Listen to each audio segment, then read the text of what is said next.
This is Cameron with the Sports Spotlight. I'm working for Zap Network. I am an independent here at the DB Retreat. I just wanted to ask you, what was your main focus when you started this?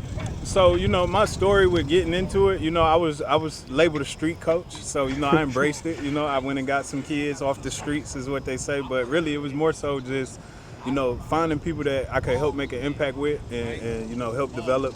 It started off as just DB drills, you know what I'm saying? And it started off with videos. Like, I wasn't even training at first. I was a high school coach, so that put limitations on me. So I was doing stuff virtually to start off, like just teaching the techniques and things of that nature. And as it went on, man, I saw the influence I had on the the younger generation and even my peers. And just me being me, I'm like, why waste the opportunity when we can all come together? Put our resources together, our information, our knowledge, and see what we can do for these guys. A lot of these people you see, a lot of these athletes in particular, you see when the game is over, when their career isn't working in their favor, they don't have anything else to turn to or anybody else that they feel support them, even though they probably do have those supporters. They don't feel as if they can go and confide to those people. So we created this community to let people know people in like situations that ain't necessarily common situations or uncommon to them. They don't have a lot of people that they can relate to in the general population. So we do this event yearly to get everybody in the same vicinity and in the spot, so we can see how we can sharpen each other's tools. It's all about leaving better than you came in, whether you're a coach, a trainer, a player, or shoot, you're just coming to support your kids. We just want to leave better than we came out. And one thing that's cohesive about this is the mental aspect of it. What is it about your camp that is teaching that mindset, and what mindset are you trying to teach? Well, here we run off the acronym CARE. I think as a former high school coach, being around comparing the new generation to the generation I'm used to seeing, the type of athlete, the caliber of athlete is much more advanced now, I would say. But when it comes to like mental toughness and just having those life skills, that fortitude that push you through adversity and keep you, that teaches you how to have perseverance and stuff like that. It kind of diminished a little bit. So we created an acronym called CARE. And we enforce commitment, accountability, respect, and effort. So, your athleticism going to take you as far as it can, but those things are going to keep you where, you're trying to go and elevate you after your career. Those are 4 core principles that I apply to my daily life and everything that I do. So it's not just football.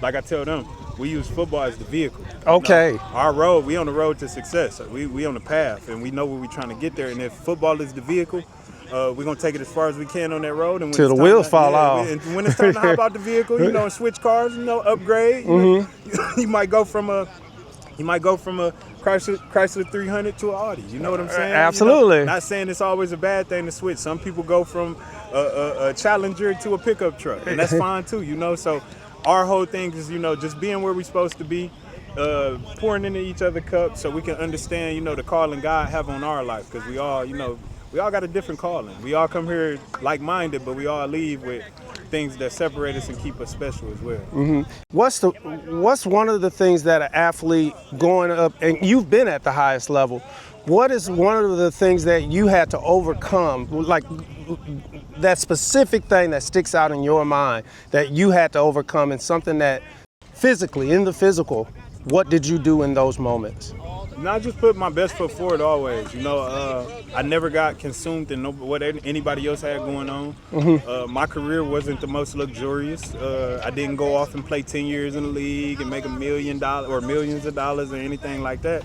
The situation was what it was. I got the most out of the game that I could. I squeezed the game, and I got my college degree paid for, and I used this sport as a vehicle to do that, because without that, I wouldn't have been able to afford to go off and do that. So I'm very grateful for that. But just in general, like as you go through your journey, just like everything else in life, you're gonna face adversity and unexpected, turns and twists at every angle. So, through all of it, I kept God first. I tried to implement what my parents preached to me when I was young, the standards and the values and principles that they stood on. The morals and ethics, yeah. So you know, I just stuck to that, and I trusted that God was gonna make a way and show me the light. You know, every day, I'm not gonna sit here and act like I'm holier than thou or anything like that. Like, I had moments where I wanted to quit. I had moments where I doubted myself. I had moments where I still struggle to, you know, always see my value and stuff. You know, so through it all. Oh, you valuable now. Yeah, I appreciate it, You're very valuable. Through it all, though, one thing I learned and what helped me the most was understanding it's bigger than me.